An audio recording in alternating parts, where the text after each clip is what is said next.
As I've said before, I definitely feel like Kool-Aids have started to check out this season and have been checked out for a few weeks since Barca were eliminated from the Europa League. But since you're one of the ones who haven't, I want to make sure that I can give you some fun headlines from this very boring. And when I say boring, I don't mean all those people that complain when Barcelona aren't playing exactly the way they want to, but still getting results. I mean an actually boring match, but I hope I can give you something entertaining from a match that, it should have been 5-0. 0-0 with just 4 total shots on target combined between the two teams. Yeah, that's some serious kind of boring. So here they are, the 5 headlines from Barcelona's 0-0 draw with Getafe. 1 is second place. Yeah, it did feel like a draw might have been decided on beforehand, and while I don't think that is the case for a reason I'll explain in just a second, you still couldn't argue that both these teams didn't get exactly what they wanted after this match. For Getafe, it was about securing a seat in the Liga for next season, hence the celebrations at the end. For Barca, they secured second place, and that's all about securing that payday and that nice little yummy check for the Spanish Super Cup. I know this one was hard to watch and there's nothing to celebrate this season, no trophies, nothing like that, and the team not really playing as well as you would hope going into next season, but coming out of the financial mess that Bartomeu and his board left the club in, dealing with what they were dealing with, even Koeman's time in charge when he had really lost the locker room, you could tell the players stopped playing for him. For Xavi to take over, Laporta having become president, while everything they have done hasn't worked out perfectly, to go from where they were to where they are over the course of this season, really the course of a year, is pretty remarkable. To finish second. Think about the next 18 teams in the Liga. If Barca are this bad, then what state are those clubs in? I want to thank OneFootball for sponsoring this video. OneFootball is the app I use to keep myself up to date on all things FC Barcelona, everything I need to know, as well as check on every other team that Alemany could be scouting right now for a big summer transfer window. With a custom-tailored homepage, stay up to date with breaking news, live scores, and even transfer news. While on the go, you can check with matches in live time and watch videos afterwards. Use the link in the description for a free download of OneFootball on Android or iOS to put all of your football in one place. And you'll help out a tiny Barca channel too. Thanks to OneFootball again for sponsoring this video. Now back to the Barca business. 2 is squad players. Kool-Aids have been treated to a number of poor performances this season, and many of those have had, we're going to call the squad players, as the starters in those matches. And this 11 was a reminder that not only is Xavi dealing with another injury or continual injury crisis, however you want to say that, but the club's finances are in such a way that, it could be a big summer, or it's that for multiple seasons this club is going to have to kind of deal with what they have at the back end of their roster. And that's exactly what we saw today. Even though the club did succeed to turn around their fortunes with those 4 January signings, even those signings on a day like today, you wondered how many of them should be around next year. And it was interesting, because even though 3 of the 4 January transfers are probably still going to be around next year, some of the other starters from this match won't be. Lenglet didn't impress, neither did Puig, neither did Mingueza. Even Memphis Depay may be on his way out. Of the 2 defenders, neither were bad, but they were also clearly a level down from even Eric Garcia. Lenglet was working to cover for Balde, and you could tell with his risk aversion that the back line wasn't comfortable together. There was another moment that was telling for Mingueza, when he chose to go back to Ter Stegen instead of the more difficult ball wide to Alves that would maybe open up Gedafe's wings. The foursome completed almost 500 total passes, and many of them were among themselves. While they were never comfortable in breaking down the defense of Getafe, you do have to give some credit. They made the blocks they had to and came away with a clean sheet. Still, I kind of do feel for those players that if this is their last time in a Barcelona uniform, it's a weird one or just an odd one that you don't really want to remember, but it'll be a memorable game for them nonetheless. 3 is a bit too slow. It wasn't just the back line today that struggled. When it comes to the midfielders and the forwards, I can't really say that it was chemistry or not enough reps, with the exception of Puig, like I gave the same excuse for the back line. Busquets, Gavi, Memphis, Aubameyang, and especially Ferran Torres were all moving the ball much too slowly today. The first half was way worse than the second, but that's also because things immediately picked up when Ansu Fati came on the field and started getting on the ball.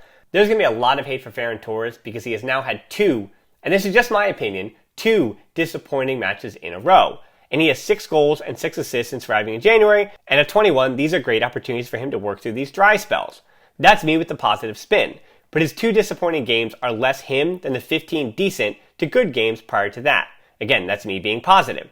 I think he looked a bit tired, and I wonder if Xavi is trying to help his mental fatigue at the expense of his physical fatigue. But Torres, just like Garcia, he's in the doghouse right now with Kool-Aids. And if he doesn't turn his performances around next season or starts to make the promise of what Culés feel like his 55 million euro price tag is worth, he's going to continue to get this hate. Not just from those online, but I think it'll bleed over to the Camp Nou as well. Aubameyang also looked a bit slow, and Xavi was having a lot of trouble getting by guys today. I don't know if he does struggle to get by players that often, or if he'll ever be able to truly do that at an elite level, but it's something I do want to look more into. Xavi is still just 17, so as I keep saying with the likes even of Nico, I'm going to hold off on some heavy critiques or saying that's the player that guy is, because he still has so much time to improve at first team level. 4 is Balde not ready. Speaking of teenagers, 18-year-old Alejandro Balde was fine to poor to okay in this match. The warning was that he was going to struggle defensively, but defensively, he actually wasn't all that bad at all. An interception, a block shot, and he did win 4 of his 7 duels, which is just about more so than what Alba does on average.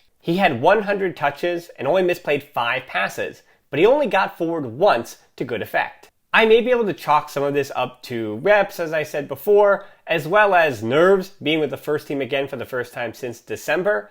But this has really been the case with him all season long with Barca B. For now 2 seasons, that going back to when he was 16 years old, he just hasn't been healthy. And you could tell that had slowed his progress a bit. He'd always played with the levels up because he was always generally healthy and available to be on the field.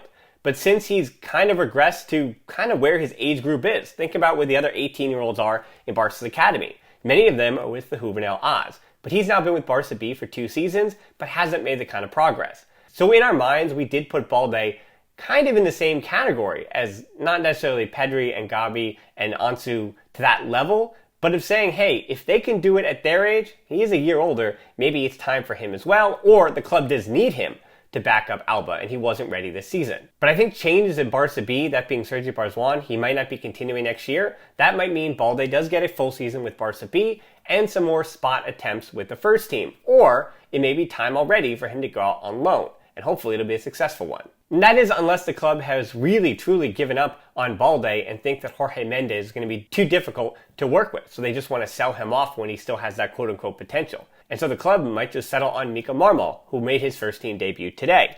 Marmol was 2 years older and a left-footed center back, and even though he only played 2 minutes, Xavi wanted to reward him for a good season with Barca B. He'll be 21 next year, so I'm not sure where Xavi sees him. If Mingueza decides to move on, and that is his option, then Marmol might just take the spot of that 5th center back / can play left back in a pinch role on the team. Remember, there are 25 members of the first team squad, and they do need 23, 24, and 25 usually being a backup third string goalkeeper. But yeah, 23 and 24, I think those squad spots will be available. 5 is Cuenca and Alenya plus Sandro Ramirez. Just a quick one here at the end. Another thing that took a bit of the sting out of this match was just the sheer number of former Barcelona players that I had been covering for a number of seasons out there for Getafe. It happens regularly in the Liga, of course, but it was 2 guys that I thought did have a future in the first team at one point, and Sandro Ramirez, who did have a role in the first team and was dapping up with his old teammate Xavi before he came on. On Alenya first,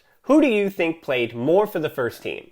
Alenya or Riqui Puig? I'll give you a second to think about it, because my first thought here was that it has to be Puig because he's played more seasons than Alenya. Obviously, duh. But believe it or not, the number, yeah, it's still Puig, but it's a lot closer than you might think. Alenya had played 44 times for Barca's first team. It's 56 for Puig. Meanwhile, Alenya, 24, Puig will be 23 in August. There was a moment in the 36th minute where Alenya boxed out Puig off the ball and Puig fouled him in what eventually led to a long shot from Alenya after the free kick. Busquets also picked up another yellow for fouling him. I also don't have the number of yellows Busquets got this year from fouling his old understudies, but this was not the first. Alenya, to his credit, was arguably the best midfielder of both midfielders in this game, and just like many of the other former Barca players, I hope to see him thrive. And speaking of thriving on the back line for Getafe, Jorge Cuenca, I thought he was better than Lenglet in this match. There are some who have wisely said he deserved a chance, and he probably did before he was sold to Villarreal, but with Lenglet and Umtiti impossible to move, I see why Barca moved on from Cuenca, and Cuenca chose to actually get to play. Cuenca will be in the Liga for quite some time moving forward, unless he does move to another league, but he does remind me of a left-footed Marc Bartra, so I would expect his future to be in Spain, at least for the next few seasons. And since Headline 5 did have to do with Sandro Ramirez, you know that our 5 headlines have pretty much come to an end. With the summer coming up, remember to subscribe to this channel, because while videos without match reviews will get a bit more infrequent, I won't be taking any real vacation, as everybody knows, but I may not exactly have the same schedule that you're used to, so again, subscribe to this channel so you don't miss anything here, including this week, where we have 2 podcasts coming up before the finale against Villarreal. And until then, as always, Forza Barça.